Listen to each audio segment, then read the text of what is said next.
Hi, I'm John Mayfield, the real estate tech guy with another Global Real Estate School podcast.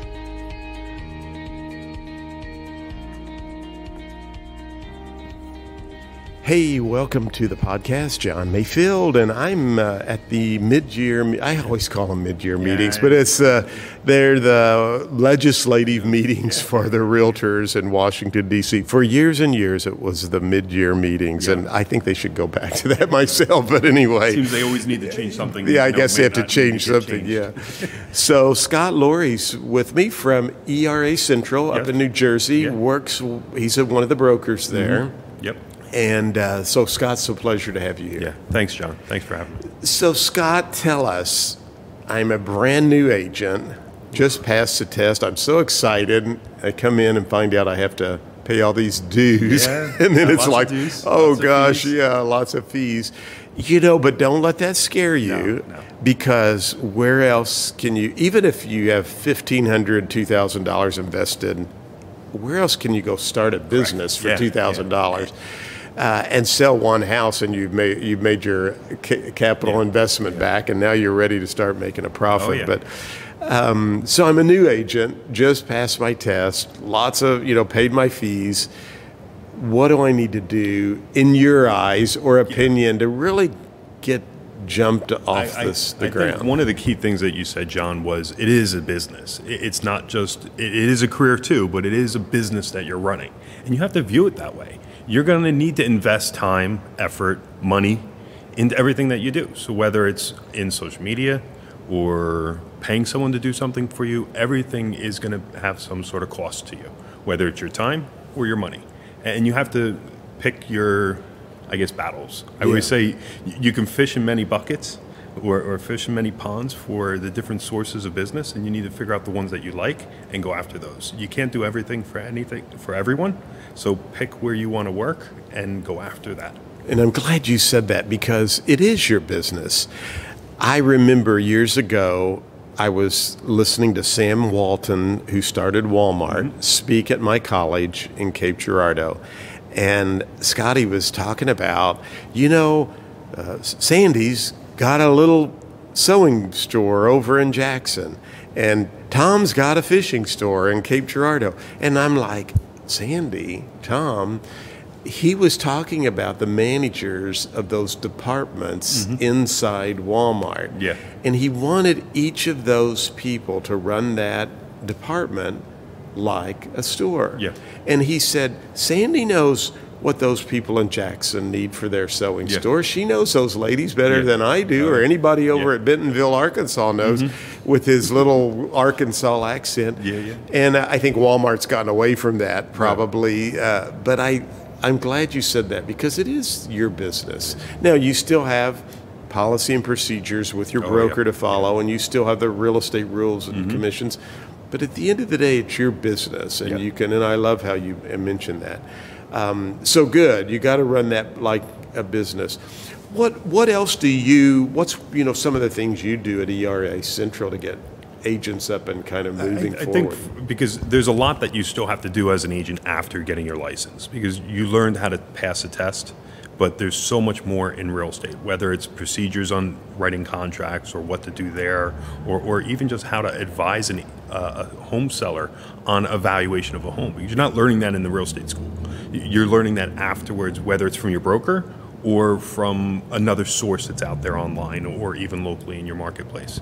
It's needing to learn the nuances of working in a real estate business.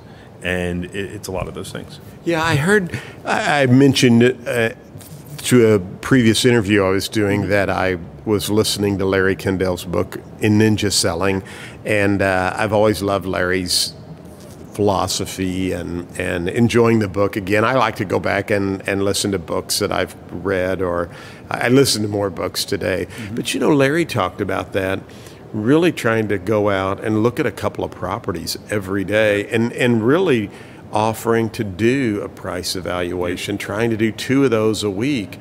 But knowing what's going on in your marketplace is so important. Love those 2 ideas there. How about mindset? I mean, do you get into some of the goal setting, mind setting? Yeah, we do, because I mean, you have to have that positive mindset when you're going into this business, because it can be very dejecting. I mean, a lot of times you're gonna hear no a lot more than you're gonna hear yes. Right. And don't take that personally. Yeah, no, and you really can't. I mean, there's been plenty of times where I've had an aunt, uncle, cousin, nephew, whatever, work with another real estate agent from another company, and it's gonna happen. If you're in this business long enough and doing it well, it's gonna happen to you. Yes. No matter what. And you have to be able to shrug it off. We tell our agents, your favorite 4-letter word should be next. And it's just, you need to be able to move on, to be able to just say, who's next? And there may be a reason why they didn't choose you. You're going to take it personally. Yeah. True story. You always will. I always have these stories I love to share, but when you said that, I'm thinking I'm in Sarasota, Florida, speaking at a conference. Just got into the presentation.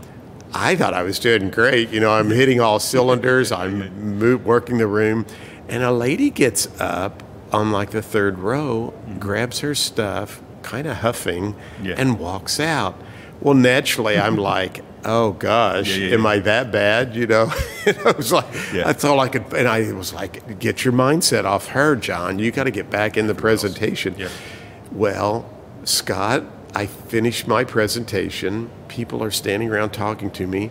There is the lady who got up and walked out, and she's wanting to ask me some questions. And she apologized that she had to leave. She said my assistant kept texting me and said she had to talk to me really important. And she said it wasn't that important. And she said, I'm so sorry. I got up and walked out of the room. And there I thought for a time during the presentation, and probably several times remembered it, she didn't like my presentation. She was walking out of the room. I had nothing to do with why she got up and left. So don't take it personally. Good points.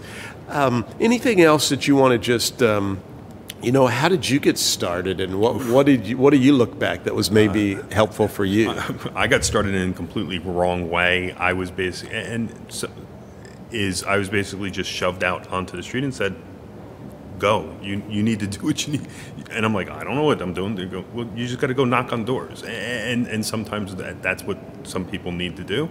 But really, you need to have a broker that you're affiliated with that can assist you or get onto a team that can mentor you, or get connected with another agent that you know that can mentor you in what you're doing. Because, guys, you need to learn, like I said before, how to do the paperwork, but you also need to learn technique on overcoming objections. You need to learn how to manage people, because you're not just, I wish it was just a real estate transaction, because, I mean, that would be the simplest thing to do. That's probably the simplest part of our business, because we talk about how we're like divorce attorneys or psychiatrists, because you're dealing with people's emotions when they're buying and selling homes. And it's such a difficult thing for them. And you have to show so much empathy in what they're going through.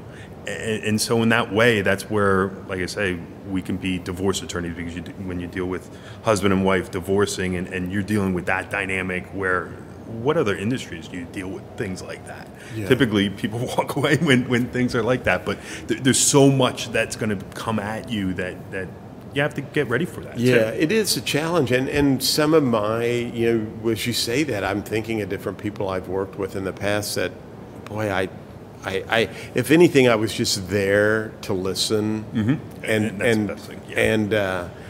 And the friendships I've made, and how people will even still today say thanks for just being there and listening. So very, very good. Now in New Jersey, how many hours do they have to take to get their real estate license? I believe it's 90 hours. Okay, 90 hours. And how big's your firm? We have 150 agents, 4 offices. We're in that central New Jersey market, kind of not north, not south, but we're right in the central part. Are you close to Bruce Springsteen? And we are. He's a little bit south of us in Asbury Park. Okay. But he's in our marketplace in that there. Marketplace. Cool. Not to. I was just growing up. I was a big Bruce Springsteen fan, so still listen to his music. So I've seen him a number of times in concert, but so I had to ask that question. So and again, Scott's with ERA, And I got to tell our listeners, Sherry Chris, Yeah, who's still kind of one of the heads of the ERA division, what a brilliant mind and in the real estate. So what some of the things that you appreciate about ERA and how? What brought me to ERA in 1998 was they were so much on top of technology. Exactly. And that's, Electronic Realty Associates is the full name of ERA. And just, they've always tried to be on the leading edge of technology. And they still do. Yeah. It's tougher nowadays because everyone's about technology, but they still try to bring forward to us, or just in thinking groups and stuff like that, about technology stuff, and that's what we enjoy about it. Good. Well, Scott, it's been a pleasure. Thank you so much for being on the podcast. Have a great day. Thank you. Take care. Thank you for listening to the podcast for Global Real Estate School. I'm John Mayfield, the Real Estate Tech Guy. Go out and make it a great day.